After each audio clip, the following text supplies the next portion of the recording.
Assalamualaikum warahmatullahi wabarakatuh. My name is Muhammad Aiman bin Halim. My matrix number is BN200055. So for today, I'm going to present about the familiarization with the touchscreen LCD HMI unit. So okay, for the table of content, so first we will go through on the setup, and next we will see on the input output with specific address. Next, programmable terminal interface screen 1 and screen 2, and the fourth is experimental setup with label, and next is ladder diagram with command in each rung, and the second last is discussion and analysis your observation, and number 6 is conclusion. Okay, so for the setup, first we need to designing the PDT software. So in general, first we need to go to the project library windows, and then we find the NB5QTW00B and Omron CP1HL EPT, and then we place it on the workplace, and we connect both component, serial port COM1 and PLC series port COM0, and adjust at the PT properties. Okay, so next is design the customized vector graphic. So first we need to select add graphic, and then setting at the shape properties. Next we save the push button graphical design, and after that construct frame 10 design windows, which is on the right side, which is the first picture, the first figure. And in the project library windows, under parts, select the big button icon, then set the parameter for the push button PB, and then repeat the same step and make or add another one window like second picture, figure number 2. Okay, so next we will go through on the input output of the specific address with the specific address. So for the input, there is PB1, push button 1, there is push button 2, there is a switch 00, switch 01, SW02, and SW03. So for the PB1, the address is W0.04, PB2 is W0.05, switch 00 is W0.00, switch 01 is W0.01, switch 02 is W0.02, switch 03 is W0.03. So that's for the input, and the output is we have 4 lamp, which is L0, L1, L2, and L3, and for address is 100.00, 100.01, 100.02, 100, and lastly is 100.03, and we have to make sure that the address that we give in a correct order and at the right place. So third, we will go through on the programmable terminal interface, which is screen 1 and screen 2. So we will see. So on the left side, the figure on the left side, there is a screen 1. Okay, so as we can see, there is a HMI demo 1, and press PB1 to continue. When we run the program, when we push the PB1, which is the dark blue color switch, it should be bring us to the second screen, which is on the right side, the yellow color workplace. So that is the second screen, and from the screen we can give a high value or a value of 1 at the switch 1, at the switch 0, at switch 1, switch 2, and switch 3, and the green shape, okay, the round green shape, there is an indicator for light. And then if we push the PB2, okay, at the downside of the workplace, okay, it will reset off the light, and it will and if we push another time the PB2, and it will bring us to the screen number 1. Okay, so that's all for the screen number 1 and number 2. So next we will go through the number 4, which is experimental setup with label. Okay, so experimental setup with label. Okay, so as we can see, the silver box, as we known as a PLC trainer. So we have to connect it to the laptop in order to transfer the information, or the lab that we done in the laptop. We need to transfer it to the PLC trainer. So first we need to make a connection. Uh, we need to do the red color wire, the black color, and the silver and the gray color. Okay, so first we need to connect the PLC trainer at the screen, touch screen side. Okay, we connect the wire to the laptop, and then we need to connect also from the laptop at the um, at the right side of the PLC trainer. Okay, uh, in order uh, in order for us to transfer the ladder diagram. Okay, so for the ladder diagram with the comment in each rung. Okay, so this is the ladder diagram. So we have uh, all the information, all the input and output, and with a correct address in order to make it functionally well. Okay, so for discussion and analyze our observation, I will explain the process on the fully flow of the ladder diagram. Okay, so for the analysis and discussion, we will go through on the fully function of the ladder diagram. So firstly, in ladder diagram, we need to make sure that first our circuit connected correctly, and second is we need to ensure that our component um, been giving a correct address, so it will function well.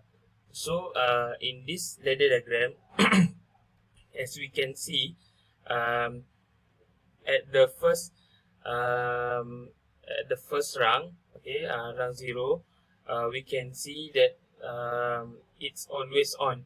So it ensure that this circuit is always on, and the PB2 is using a close uh, normally close switch. So it will make the current flow from the P on to the PB2, and it will energize the timer, which is as we can see here, it will energize, and it will trigger the switch timer 000, which is we already give the address T000. Okay, so when this timer switch is triggered, it will energize the move function, move 0 to 1, which is this is the screen number 1. Okay, so it will energize, and at the screen it will show screen number 1. Okay, so um, when when the switch when the switch timer 000 energize the um, move function here, it will show the first circuit, and then when we push button 1, okay, so here we will give value of 1. So it will energize the move function here.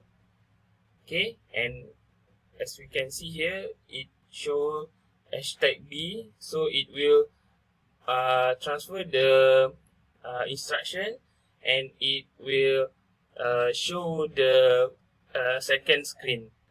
Okay, so it will display the second screen. So when we see at the screen, it will show the second screen, and there is 4 switch that we can push, or we can give a value of 1, so that the output at the address 100.01, 100.0, 100.00, 100.01, 100.02, and 100.03, or you can see at the lamp on the PLC trainer. So when we give the value of 1 at the switch 1, it will energize the lamp, and the lamp will light up lah. Okay, so same goes to switch number 2. So we will give value of 1. Okay, so the lamp number lamp 01 will light up. So same goes to lamp number switch number 3. Okay, sorry, we will give value of 1, it will light up. Okay, so the last switch, it will light up also. Okay, so when we add here, okay, so we can see lah, when we give the high value at the switch 1, it will light up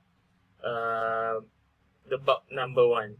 Okay, so this indicator we can observe on the ladder diagram, we can observe also in the PLC trainer, and we also can observe on the screen.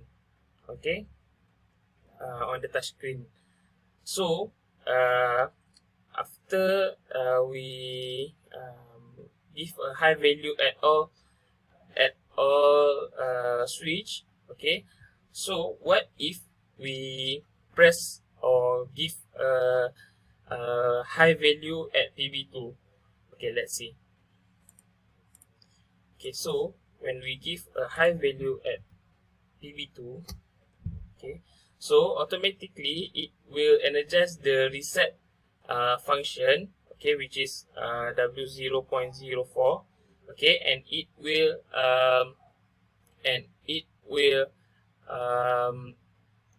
reset all the light that light up before this. Okay, so before this we give a high value at the switch, and then the lamp will light up. Okay, so when we push the PB2, it will reset. So automatically all the light at L00, L01, L02, and L03 will turn off. Okay, it will reset, and at here also, if you can see, the circuit is latching. So if you can see, there is a reset function lah. So it will reset all the switch, and then when we give if at the screen, okay, if we press the first time we press, it will reset. Okay, and if we press second time, okay, if we press second time, so wait, before that, so here you can see that PB2, which is 0.05, W0.05, will energize. Okay, we give a value of 1. So at here also, at the at here, okay, PB2 also will energize, and it will make the switch normally closed switch will also get the value of 1. So the initial condition of the switch is normally closed. So when we give a value of 1, so it will become a normally open, and it cause the timer at here will not operate. Okay, so that's why when we when we press at the screen for the first time, um, it will reset all the light. And if we give the second, and if we press the second time, then okay, we give the value of 1, sorry, we give a value of 0. Okay, so it will the switch will not energize, it will not function. And at here, the PB2 at here will back to the initial condition, which is normally closed, and then it will function the timer, and the operation will keep on repeating lah. Okay, so that's all for the ladder diagram. Thank you. Okay, so for the discussion and analyze from my observation, okay, so as I already explained the flow of the ladder diagram, and next for the discussion, we also face some problems when we conduct this lab, which is when we conduct the experiment, we analyze that when we push the uh, push button 2 on the touch screen set on the PLC channel, it not bring us to the first screen. So when we make a troubleshoot, or you find the what is the main problem is, and when we analyze, we know that the problem is from the bit button properties. So in order to make it bring us to the first screen, we need to ensure that our bit button property on the correct type lah. Okay, so um, when we push the PB2, then it will bring us to the first screen. And one more thing is, we need to ensure that our ladder diagram have a correct address. So it will make sure that our experiment will function. Okay, so that's all for discussion and analyze observation. Okay, so next for the conclusion. So for the conclusion is, as a conclusion, we are able to familiar with the HMI, which is human machine interface touchscreen unit, and we know how it functions and how to conduct it. Next, we also able to demonstrate and troubleshoot a basic I/O program interface using a programmable terminal. We capable on troubleshoot a problem that we face, which is problem on screen 2 not change to screen 1. And beside that, we also understand about the function of timer and move instruction on a ladder diagram. Lastly is, we are able to differentiate it between other instructions. So that's all from me. Assalamualaikum and thank you.